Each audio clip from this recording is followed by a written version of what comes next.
y vamos a la reflexión. La reflexión es la siguiente. ¿Por qué es San José patrono de la Iglesia Universal? ¿De acuerdo? Voy directamente a intentar desarrollarlo. Sabéis que en la carta apostólica Patris Corde del Papa Francisco, la reciente, que fue promulgada en el año 2020, se promulgó con motivo del 150 aniversario de la declaración de San José como patrono de la Iglesia Universal. 150 años no es mucho tiempo, ¿eh? En efecto, fue un 8 de diciembre de 1870 cuando Pío IX, el Papa Pío IX, publicó un decreto diciendo que San José era declarado como patrono de la Iglesia Universal. Aquel decreto se llamaba Quem ad modum Deus, que traducido al castellano es del mismo modo que Dios, Quem ad modum Deus, en el que se proclamaba a San José patrono de la Iglesia Católica. Bueno, la fiesta de San José se celebraba mucho antes, por supuesto, siglos atrás ya se celebraba la fiesta de San José, pero esa proclamación fue con un motivo histórico del cual yo os quisiera hablar, porque conocer la historia ayuda mucho. Voy a hacer una pequeña incursión por la historia de la Iglesia para que caigamos en cuenta de dónde ha nacido la proclamación de San José como patrono. La tesis que yo voy a intentar desarrollar, porque recordad que el título es ¿por qué es San José patrono de la Iglesia Universal? La tesis es que a San José recurrimos cuando vemos cerca las barbas de Herodes, O sea, porque es así, porque cuando sentimos el peligro, cuando vemos que la sombra de Herodes se acerca, entonces necesitamos protección. Y San José estuvo allí pues cuando Herodes arreció. Y yo creo que algo parecido nos pasa a nosotros cuando le invocamos a San José como patrono. E históricamente esto fue así. Por eso quiero hacer un pequeño recorrido por la historia. A ver, aconteció que el pontificado de Pío IX fue un pontificado muy, muy probado, con una gran prueba. Pío IX fue un papa nacido en Senigallia, que eso está un poco al noreste de Roma, que él fue el último de los papas soberano del Estado pontificio. Ahora explicaré un poco qué es esto, ¿no? Su pontificado duró 31 años y medio, larguísimo. Posiblemente fue el pontificado más largo de toda la historia de la Iglesia, quizás después de San Pedro.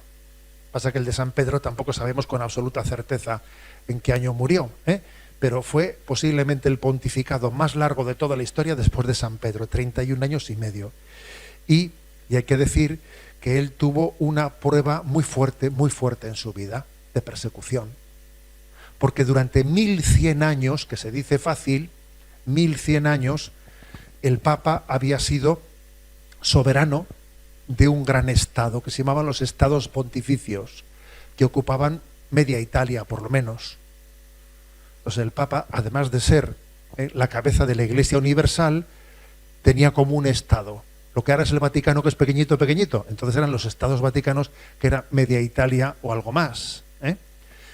Y claro, eso duró pues desde el año 756, fijaros bien, hasta el año 1870, en el que Pío IX tuvo que ver cómo fue derrotado y entonces a la Iglesia, entre comillas, se le robó los estados vaticanos. Y eso para él fue duro, no. Lo siguiente, que después de 1100 años tú seas el Papa, que te toque ver cómo los estados vaticanos son derrotados y que el Papa escogido es exiliado, etcétera, pues tuvo que ser muy duro, muy duro.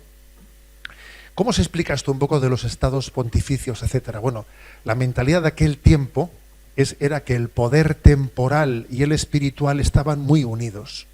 Nosotros hoy en día tenemos una mentalidad en la que pues una cosa es el poder temporal y otra cosa es pues la autoridad espiritual, y tenemos eso dividido, pero en aquel tiempo eso no era así. Y de hecho, pues había acontecido muchas veces que la Iglesia, al estar junto, unida a los césares, ¿no? a los a quienes eran un poco pues las cabezas del poder temporal, había acontecido lo que se llamaba el cesaropapismo, que es que al final eran los reyes los que imponían a los obispos, etcétera, ¿no? Era una situación difícil en la que la Iglesia no tenía libertad, porque eran de alguna manera los reyes y los poderosos los que mandaban en la Iglesia. Por eso que aquello de los estados pontificios vino bien, porque era una manera de decir, a ver, aquí no, aquí manda el Papa, no hay otros reyes extraños. Entonces los estados pontificios dieron un entorno en el que la Iglesia tenía su libertad y no estaba subyugada a otros poderes temporales. Lógicamente también habría sus problemas, porque si tú tienes unos estados pontificios vas a tener líos que obviamente pues tienes que llevarlos adelante en cómo regir el pueblo, y hay problemas y tienes que mantener un ejército y una policía y muchos problemas que claro que también causan el que tú seas responsable de todo eso. Pero eso se mantuvo así durante 1100 años, eso fue así, con problemas, porque por ejemplo cuando vino Napoleón, pues Napoleón después de la Revolución Francesa, Napoleón conquista los estados pontificios y al Papa le mete en la cárcel, y después de eso, bueno, pues tú fíjate lo que es meterle al Papa a la cárcel, los estados pontificios se los anexiona a Francia, pero luego finalmente, después de muchos líos, cuando Napoleón es derrotado, el Papa vuelve de nuevo a recuperar los estados pontificios, ¿no? Pero las ideas revolucionarias de Francia habían calado en Italia, y entonces comenzaron en Italia, por aquí y por allá, rebeliones. Y entonces comenzó una guerra en la que poco a poco los estados pontificios fueron perdiendo territorio,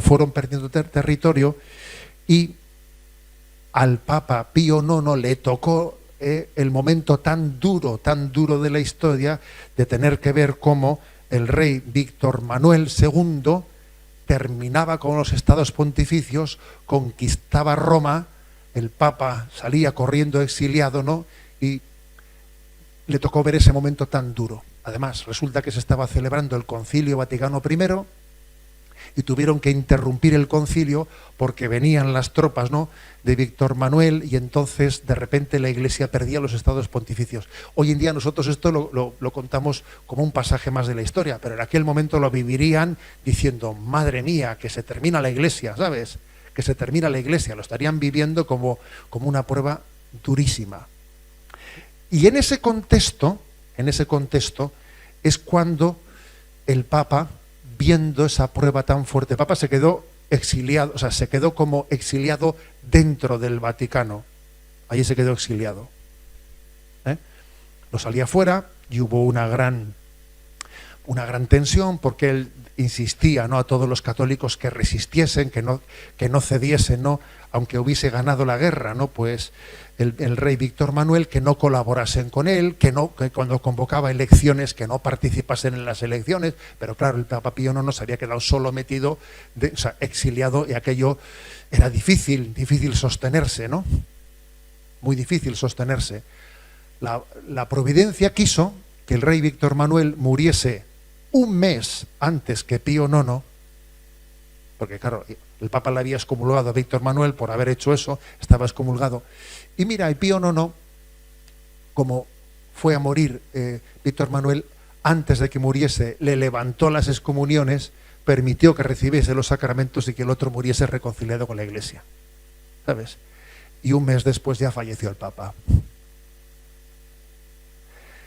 Y resulta que lo que parecía que era casi el fin del mundo para la Iglesia, ¿sabes? Lo que parecía que era casi el fin del mundo, pues es como decir, mira, pues en medio de esta gran prueba, pues Dios saca adelante a su Iglesia de otra manera. Y fue en ese momento, en esa gran prueba, cuando el Papa dijo, ¿qué hacemos? Estamos estamos en manos de los enemigos, ¿no? Y es cuando él dijo, que San José nos proteja.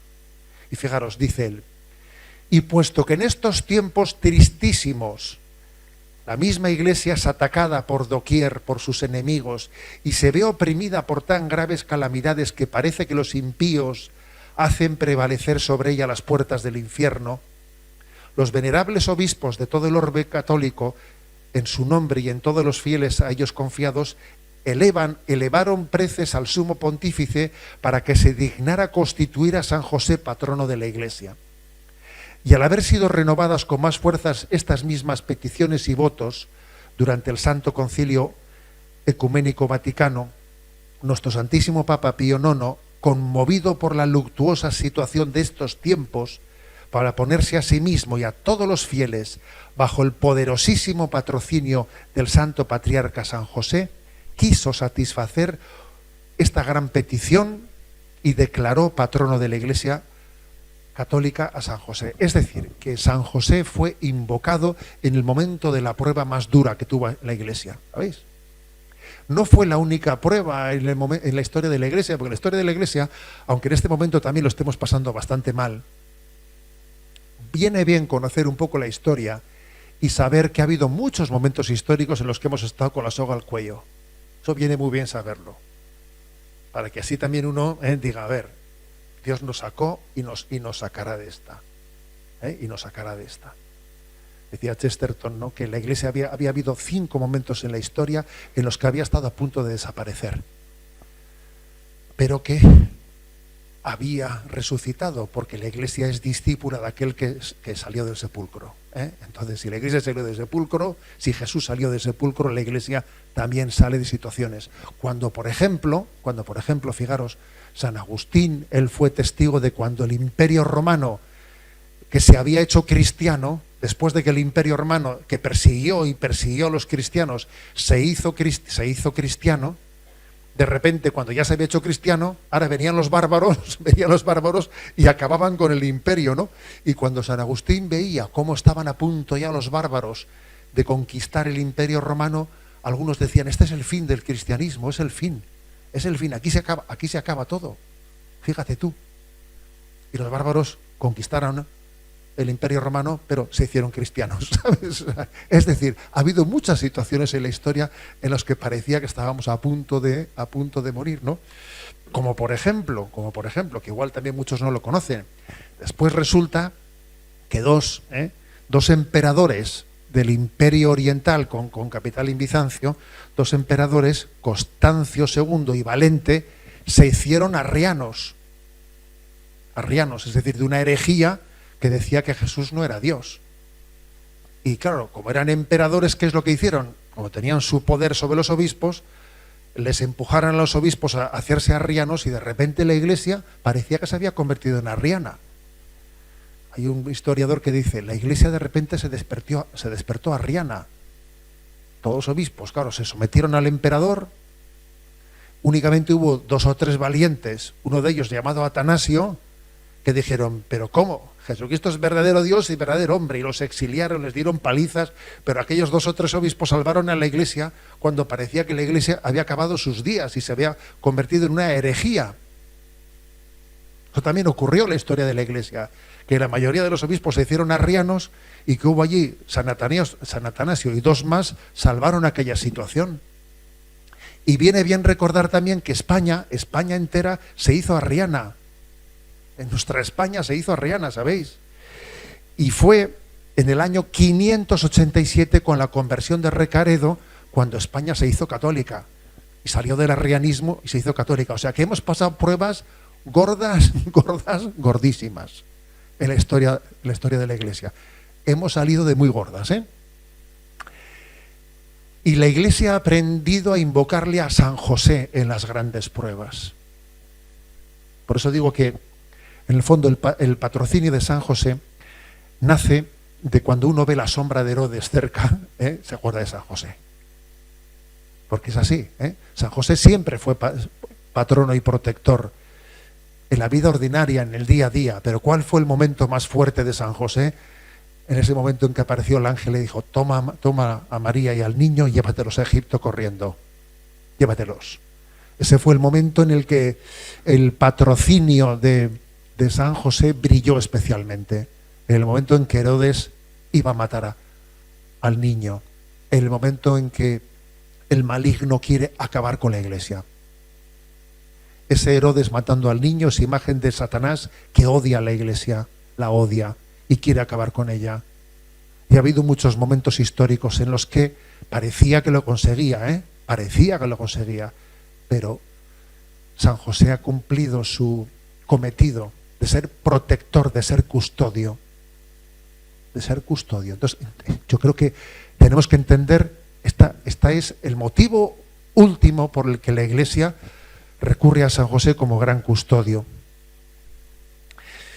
El momento actual también son tiempos muy recios, muy recios, en los que la Iglesia también está en peligro, con un enemigo más difícil de identificar entonces, porque hoy no tenemos un Víctor Manuel II que está entrando en la Iglesia, o no tenemos a los bárbaros en la puerta y conquistándonos, ¿sabes? No, pero tenemos un enemigo más difícil de identificar y de acorralar. ¿Qué enemigo es ese? La secularización interna, vamos a ser claros. Ese es el enemigo que tenemos hoy principal, que nosotros nos secularizamos, que fácilmente nos mundanizamos. ¿No? Que así como en un tiempo la Iglesia entendió por reforma, la Iglesia siempre entendió, hay que reformarse, ecclesia semper reformanda, dice un adagio latino. La Iglesia siempre tiene que estar en reforma. Pero claro, en un tiempo, la tradición de la Iglesia entendió por reforma, ¿qué entendió? Entendió por reforma volver a los orígenes, volver al Evangelio en su pureza, a la mayor exigencia de oración, de penitencia, de sacrificio. Cuando Santa Teresa de Jesús dijo que quería reformar, las carmelitas, ¿qué es lo que hizo? Descalzarse y tener más pobreza y más penitencia. Pero hoy en día, por reforma, ¿qué entendemos? Cuando decimos la Iglesia tiene que reformarse, ¿qué decimos? Exactamente lo contrario es lo que decimos hoy en día. La palabra reforma la hemos deformado absolutamente, y hoy en día, por reforma, en vez de entender volver a los orígenes, a la mayor penitencia y oración y fidelidad, por reforma entendemos adaptarnos al espíritu del mundo. Hay que reformarse, es decir, hay que pensar lo que el mundo piensa. O sea, le hemos dado la vuelta al calcetín totalmente en lo que la palabra reforma significa. Y claro, eso hemos pervertido. Entonces este es nuestro gran peligro hoy en día, que hemos pervertido la palabra reforma. Le hemos dado la vuelta completamente a su significado. Y entonces es un gran peligro, obviamente. Es un gran peligro.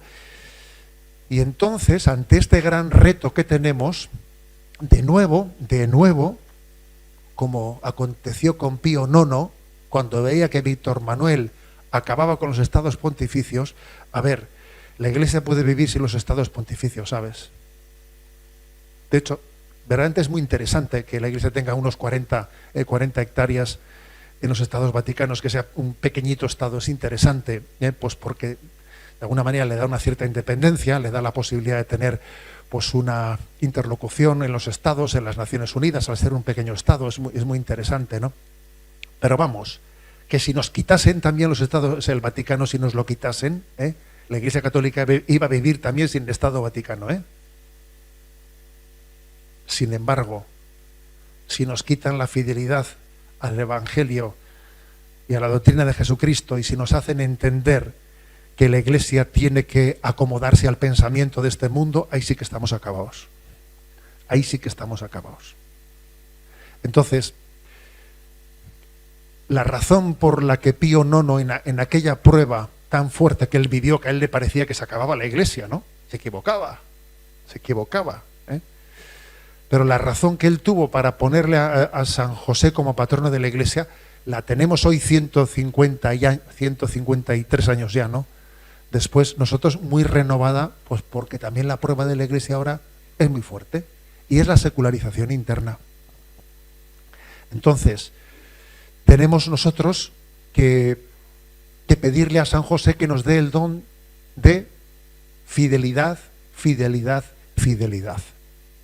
Fidelidad al mensaje de Jesucristo, y recordar lo que dice Romanos 12:1. Y no os ajustéis a este mundo, sino transformaos por la renovación de la mente. Tenemos que estar siempre examinando pues nuestra fidelidad a la revelación de Jesucristo, cuidando mucho de que no estemos asumiendo los postulados de este mundo, ¿no? En este documento, ¿no?, de Pío IX, decía dos cosas muy interesantes. A ver, dos argumentos teológicos daba de por qué San José es patrono de la Iglesia. El primero, decía, porque él estaba preanunciado por otro José, el hijo de Jacob. Dice esto: del mismo modo que Dios constituyó al otro José, hijo del patriarca Jacob, gobernador de toda la tierra de Egipto, para que asegurase al pueblo su sustento, así al llegar la plenitud de los tiempos, cuando iba a enviar a la tierra a su unigénito para la salvación del mundo, designó a este otro José, del cual el primero era un símbolo, y le constituyó señor y príncipe de su casa y de su posesión, y le obligó y lo eligió por custodio de sus tesoros más preciosos. Se está refiriendo a ese pasaje impresionante de Génesis 41, 55, 57, ¿no? Dice, cuando llegó el hambre a Egipto y el pueblo reclamaba pan al faraón, este decía a los egipcios: id a José y haced lo que él os diga. Curioso ese versículo, ¿eh? Id a José, haced lo que él os diga. El hambre se extendió a toda la tierra, y José abrió los graneros y repartió raciones a los egipcios mientras arreciaba el hambre. De todos los países venían a Egipto a comprarle a José, porque el hambre arreciaba en toda la tierra. José, que había sido vendido por sus hermanos como esclavo, la providencia quiso que finalmente fuese el ministro del faraón, gracias al cual los graneros de Egipto se abrieron a todo el mundo para que el mundo no muriese de hambre. Y entonces dice el Papa Pío, no, esa es la imagen de San José.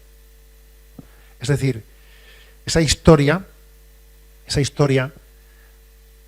a uno dice, qué carambola, ¿no? Qué carambola, pues, que sus hermanos le vendiesen como esclavo, y luego resulta que los madianitas le vendieron, fue a Egipto, allí progresó, y fíjate tú qué carambola, que finalmente acabó siendo el ministro del faraón, y fue él el que le salvó a sus hermanos que le habían vendido. Esa carambola que nosotros teníamos que reconocer designio providencial de Dios, es lo que nos recuerda que Dios ha elegido a San José como administrador de los bienes de Dios. Dios es libérrimo para hacer las cosas como tiene que hacerlas, ¿no? Entonces Dios ha dicho, yo los bienes de gracia quiero que los administre en concreto este que está aquí. Ha dicho, yo quiero que los bienes los administre ¿Por qué? Porque Dios lo ha decidido. Yo quiero que Él administre estos bienes, que sea el administrador, ¿no? Entonces, yo me acuerdo del episodio de Naamán el sirio, el leproso, ¿no? Quien estuvo a punto de rechazar el milagro de la curación de su lepra, porque despreciaba el camino demasiado simple que el profeta Eliseo le proponía, ¿no? Eso de que báñate 7 veces en el Jordán, pero ¿qué es eso, no? A ver, tú hazle caso a José. Vete a José y hazle caso, lo que él te diga. Entonces tenemos que decir, Dios ha querido que Él sea el administrador de sus bienes. Y entonces tenemos que decir, San José nos sacará de esta. Estamos en una gorda, ¿eh? Estamos en un cruce de caminos complicado. San José nos sacará de esta. Id a José, acógete, reconócele como el elegido de Dios para administrar los bienes de gracia. Reconócele así. Y haz lo que Él te diga. Es decir, tener un compromiso de fidelidad humilde, de no mundanizarnos, de vivir en permanente estado de conversión. Y esta es la clave, ¿eh? Esta es la clave. Seguimos un poco adelante y dice Pío IX, igual que ha puesto primera razón para ponerle a San José como patrono de la Iglesia, es porque en el fondo su imagen ya estaba prefigurada en el otro José, el hijo de Jacob. Y ahora pone la segunda razón. Porque tuvo por esposa a la Inmaculada Virgen María, de la cual por obra del Espíritu Santo nació nuestro Señor Jesucristo, tenido ante los hombres por hijo de José, al que estuvo sometido, y al que tantos reyes y profetas anhelaron contemplar. Este José no solamente lo vio, sino que conversó con él, lo abrazó, lo besó con afecto paternal y con cuidado solícito alimentó al que el pueblo fiel comería como pan bajado del cielo para la vida eterna. Diciendo, a ver, Mira, la razón para ponerle a él como patrono de la Iglesia es, primero, porque hay un tándem inseparable entre María y José. Yo, con motivo de ese año de San José que proclamó el Papa Francisco, yo dije, voy a tomar la decisión de no hablar nunca de María sin hablar también de José. A ver, si son un tándem inseparable, quizás nosotros tenemos que reconocer que no los mostramos suficientemente unidos. Quizás hablamos de unos sin hablar al mismo tiempo de otros.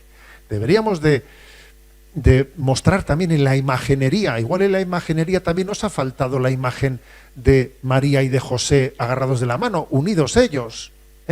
Pues porque Dios les quiso así. Y creo que es bueno, ¿no?, que les mostremos como un tándem inseparable. Y que subrayemos que de alguna manera, pues esa gran intimidad que tuvo el Señor con él, le hace que José tenga una entrada especial, ¿no? Eso de tener entrada, no sé si esto igual es un giro muy español, no sé si en otros países hispanos también se utilizará esta expresión, pero se suele decir que una persona tiene una entrada muy grande con otra, pues cuando tiene, digamos, una intimidad grande. José tiene una entrada muy grande, diciendo, hombre, con este te lo consigue todo, porque está muy en el corazón del otro. O sea, tiene una intimidad con él que si no te lo consigue no te lo va a conseguir nadie, ¿no? Tiene una entrada muy... Bueno, pues eso es lo que tiene José con Jesús, claro, una entrada muy directa. Tiene una entrada muy directa en el corazón de Jesús, porque como decía Pío IX, en su decreto, pues porque él le besó, él le acunó, él le enseñó a hablar, él, claro, tiene una entrada con él, pues como solo María la tiene, ¿no? Y estas son las grandes razones por las que la Iglesia, ¿no?, invoca a San José como patrono de la Iglesia Universal. A esto también de forma complementaria, se añade también algunas otras designaciones que hace la Iglesia. Y me voy a referir a 3 más, aunque sea brevemente. Pío XII, otro Pío, ¿no? Después del Pío IX, Pío XII, ya mucho más recientemente, también lo proclamó patrono de los trabajadores. Esto es bueno recordarlo, patrono de los trabajadores. Y el día 1 de mayo, especialmente, le veneramos así. Y recordamos que San José es el que nos ayuda a que hagamos una transición de entender el trabajo como una maldición, porque así se recibe en el Génesis, ¿no? Comerás con el sudor de tu frente, ¿no? Pasar de entender el trabajo como una maldición a entenderlo como una vocación. Eso es redimir también el trabajo. O sea, que el trabajo sea redimido quiere decir que uno pase de entenderlo. Ay, hoy es lunes, madre mía, ¿sabes, no? Que pase de entenderlo como una maldición a entenderlo como una vocación. Eso es don de San José. Muy importante, importantísimo. ¿Por qué? Porque el trabajo nos lleva mucho tiempo en nuestra vida. Nos lleva mucho tiempo en nuestra vida. Es tan diferente hacer las cosas con vocación o sin ella. Es tan diferente que yo que esté aquí hablando, pues sintiendo como una vocación, una gozada, poder hacer esto, ¿no? O lo contrario, madre mía, es que te cambia la vida, claro. Es que te cambia la vida. ¿Cuánto me queda para irme? Y dices, no, madre mía, pues como no esté, claro. Entonces también tenemos que invocarle a San José bajo esa imagen, ¿no? Que Dios nos dé, o sea, que adquiramos de él la gracia de vivir la vocación de nuestra vida, de vivir la vocación. Porque esa distinción que hacemos entre trabajo y vocación es mortal. Es una distinción mortal. ¿Tú trabajas o...? Como aquel niño de italiano, era un italiano que estaba en clase de religión, y va y le pregunta al sacerdote, oye, ¿tú eres amigo de Jesús o trabajas para él? Le dijo, no, Claro, es una pregunta, es tremenda, tremenda, que el niño su inocencia la hizo sin darse cuenta de lo que le estaba diciendo, ¿no? Pero claro, a ver, no existe esa diferenciación de hacer algo por vocación o por trabajo. San José ha convertido todo el trabajo en vocación, pero eso supone dejarnos iluminar por él, ¿no? Y esto supone que nuestra vocación es al servicio, al crecimiento, a la creatividad, y también existe obviamente una dimensión purificadora, porque también el trabajo es costoso muchas veces, es sacrificado, es costoso, y el ofrecimiento sacrificial de lo que supone de penitencia el trabajo es también redentor para nosotros, se convierte en fuente de redención, ofrecido a Cristo. Bien, pero no solo eso. San José también, además de ser patrono de los trabajadores, que así lo proclamó Pío XII, San Juan Pablo II, en su encíclica Custodio del Redentor de 1989, él también subraya la misión especialísima que tiene Jesucristo de custodiarnos en medio de los problemas. Hay personas a las que se les mira especialmente cuando hay problemas. Es así, ¿eh? Un niño lo tiene claro. Hay problemas diciendo, ¿dónde está papá? ¿Eh? Claro, porque tiene que ser así. Así tiene que ser. Si hay problemas, ¿dónde está papá? Entonces, creo que también San Juan Pablo II, en Redentoris Custos, ¿no? Custodio del Redentor, él subraya cómo San José tiene ese cometido. En medio de las situaciones problemáticas, él es custodio. Fijaros, hay dos tipos, ¿no?, de formas de presentarnos ante Dios, ¿no? Una es la de quien vive agobiado. No puedo más. Llevo demasiado peso. Suspiro porque pase la prueba de mi vida, ¿no? Y otra es, otro estilo completamente distinto, es en medio de esas pruebas, pues uno entiende y dice, pues es un honor servir al Señor en medio de las dificultades, es un honor ofrecerme, entregarme a Dios en medio de los problemas. ¿Tan distinto? Es tan distinto. Yo cuento una anécdota que me pasó hace ya unos pocos añitos. Era obispo entonces de San Sebastián y estaba en la catedral y bueno, pues habíamos tenido la celebración de esas a la que le tenía yo un poco de respeto, porque era un reto, ¿no? Era un reto. Y entonces, me acuerdo que terminé la celebración, entré a la sacristía y me quité la capa y entonces suspiré, ¿no? Y dije, bueno, una menos, ¿eh? Y una religiosa que estaba al lado mío me dijo, hombre, una más, ¿no? Una más, no una menos, ¿no? Y yo dije, madre mía, esta mujer ha venido del cielo a mí para tirarme de la oreja, pero bien tirado, ¿no? Porque tenía toda la razón, claro. Yo había vivido ese momento un poco tenso que me costaba afrontar ese, ¿no? Como un peso, ¿eh? Y al terminar ya había dicho, una menos, ¿eh? Y me dice ella, pero ¿cómo que una menos? Una más, ¿no? Dios le ha permitido a usted afrontar esto, qué bueno, ¿no? Una más. Y es verdad, nos va la vida en que yo viva las dificultades y los retos como una menos, a ver si me lo quito de encima, ¿sabes, no? O una más, Dios me ha permitido afrontar otro lío más, pues estupendo, por el siguiente.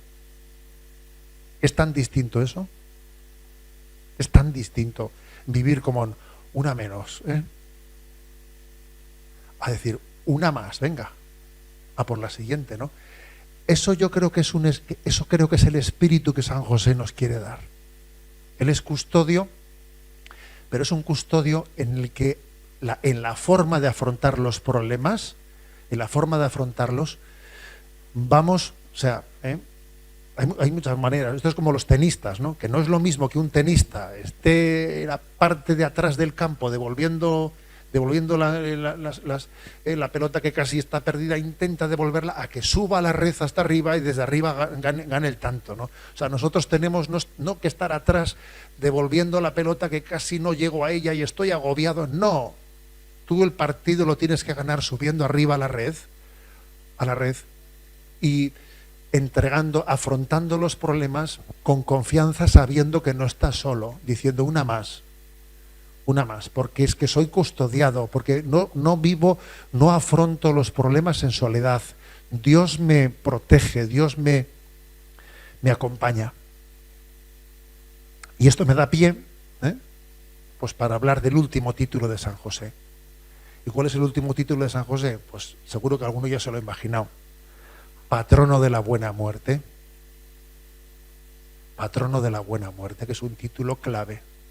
Un título clave, dice el punto 1014 del Catecismo de la Iglesia Católica. La Iglesia nos anima a prepararnos para la hora de nuestra muerte. De la muerte repentina e imprevista, líbranos, Señor.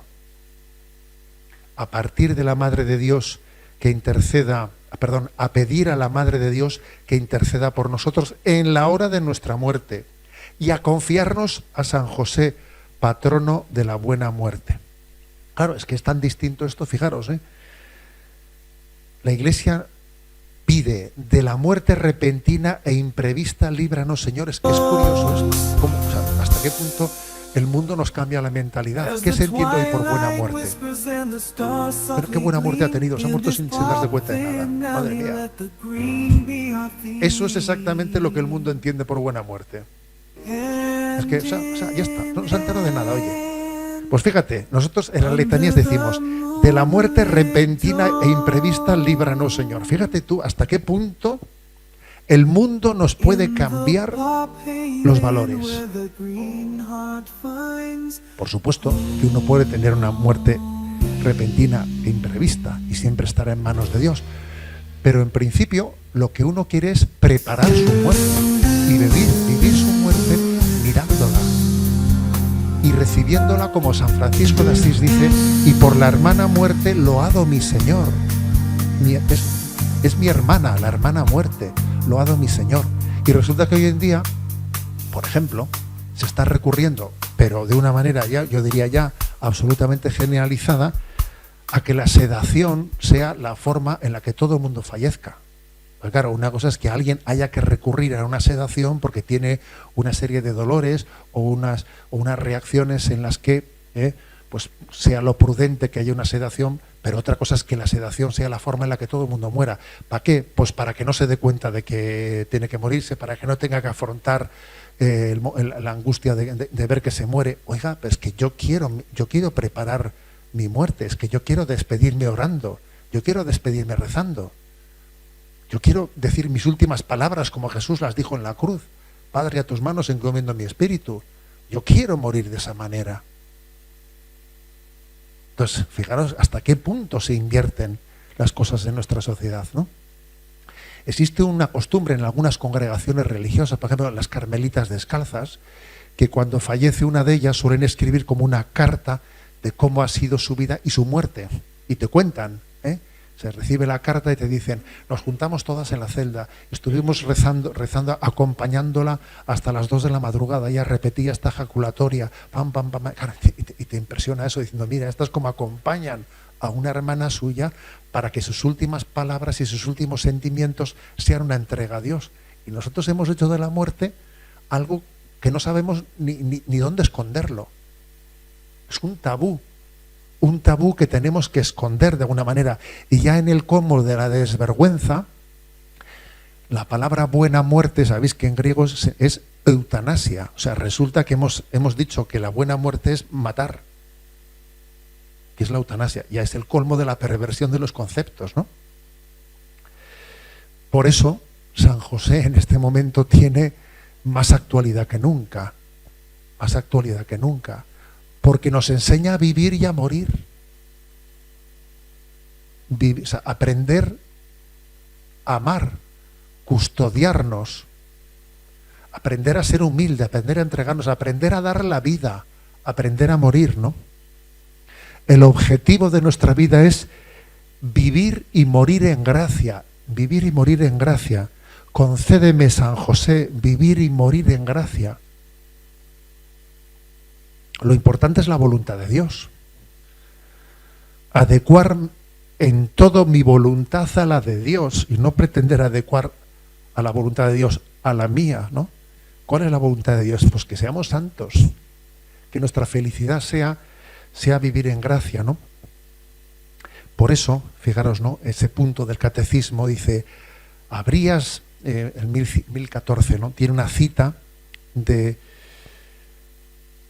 San Francisco de Asís, ¿no? En el Canto de las Criaturas. Y por la hermana muerte loado mi Señor, ningún viviente escapa de su persecución. Ahí sí en pecado grave sorprende al pecador. Dichosos los que cumplen la voluntad de Dios. Ahí nos quedamos, ¿eh? Aquí nos quedamos con San José, porque creo que hemos explicado por qué le llamamos, ¿no?, patrono de la Iglesia Universal, y podríamos decir que no se puede ser patrono de toda la Iglesia sin ser también padre concreto de cada uno de nosotros, de nuestra vida espiritual, de nuestra vida de gracia,